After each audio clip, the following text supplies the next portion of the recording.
اے ایمان والو، اللہ اور اس کے رسول کے حکم پر چلو اور اس سے روگردانی نہ کرو اور تم سنتے ہو، اور ان لوگوں جیسے نہ ہونا جو کہتے ہیں کہ ہم نے حکم خدا سن لیا مگر حقیقت میں نہیں سنتے۔ کچھ شک نہیں کہ اللہ کے نزدیک تمام جانداروں سے بدتر بہرے گونگے ہیں جو کچھ نہیں سمجھتے، اور اگر اللہ ان میں نیکی کا مادہ دیکھتا تو ان کو سننے کی توفیق بخشتا، اور اگر بغیر صلاحیت ہدایت کے سماعت دیتا تو وہ منہ پھیر کر بھاگ جاتے۔ مومنو، اللہ اور اس کے رسول کا حکم قبول کرو جبکہ رسول خدا تمہیں ایسے کام کے لیے بلاتے ہیں جو تم کو زندگی جاوداں بخشتا ہے، اور جان رکھو کہ اللہ آدمی اور اس کے دل کے درمیان حائل ہو جاتا ہے، اور یہ بھی کہ تم سب اس کے روبرو جمع کیے جاؤ گے، اور اس فتنے سے ڈرو جو خصوصیت کے ساتھ انہی لوگوں پر واقع نہ ہوگا جو تم میں گناہ گار ہیں، اور جان رکھو کہ اللہ سخت عذاب دینے والا ہے۔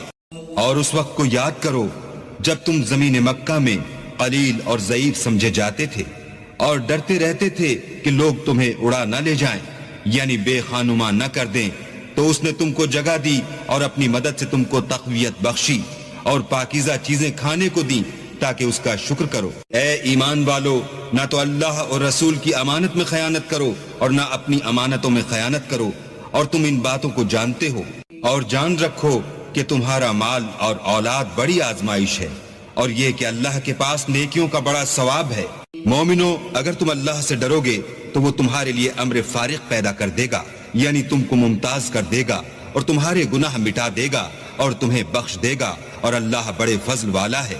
اور اے محمد صلی اللہ علیہ وآلہ وسلم، اس وقت کو یاد کرو جب کافر لوگ تمہارے بارے میں چال چل رہے تھے کہ تم کو قید کر دیں یا جان سے مار دیں یا وطن سے نکال دیں، تو ادھر تو وہ چال چل رہے تھے اور ادھر اللہ چال چل رہا تھا، اور اللہ سب سے بہتر چال چلنے والا ہے۔ اور جب ان کو ہماری آیتیں پڑھ کر سنائی جاتی ہیں تو کہتے ہیں یہ کلام ہم نے سن لیا ہے، اگر ہم چاہیں تو اسی طرح کا کلام ہم بھی کہہ دیں، اور یہ ہے ہی کیا، صرف اگلے لوگوں کی حکایتیں ہیں۔ اور جب انہوں نے کہا کہ اے اللہ، اگر یہ قرآن تیری طرف سے برحق ہے تو ہم پر آسمان سے پتھر برسا یا کوئی اور تکلیف دینے والا عذاب بھیج، اور اللہ ایسا نہ تھا کہ جب تک تم ان میں سے تھے انہیں عذاب دیتا، اور نہ ایسا تھا کہ وہ بخشش مانگیں اور انہیں عذاب دے۔ اور اب ان کے لیے کون سی وجہ ہے کہ وہ انہیں عذاب نہ دے، جبکہ وہ مسجد محترم میں نماز پڑھنے سے روکتے ہیں، اور وہ اس مسجد کے متولی بھی نہیں ہیں، اس کے متولی تو صرف پرہیزگار ہیں لیکن ان میں کے اکثر نہیں جانتے۔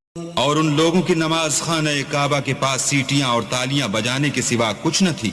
تو تم جو کفر کرتے تھے اب اس کے بدلے عذاب کا مزہ چکھو۔ جو لوگ کافر ہیں اپنا مال خرچ کرتے ہیں کہ لوگوں کو اللہ کے رستے سے روکیں، سو ابھی اور خرچ کریں گے، مگر آخر وہ خرچ کرنا ان کے لیے موجب افسوس ہوگا، اور وہ مغلوب ہو جائیں گے، اور کافر لوگ دوزخ کی طرف ہانکے جائیں گے، تاکہ اللہ پاک سے ناپاک کو الگ کر دے اور ناپاک کو ایک دوسرے پر رکھ کر ایک ڈھیر بنا دے، پھر اس کو دوزخ میں ڈال دے۔ یہی لوگ خسارہ پانے والے ہیں۔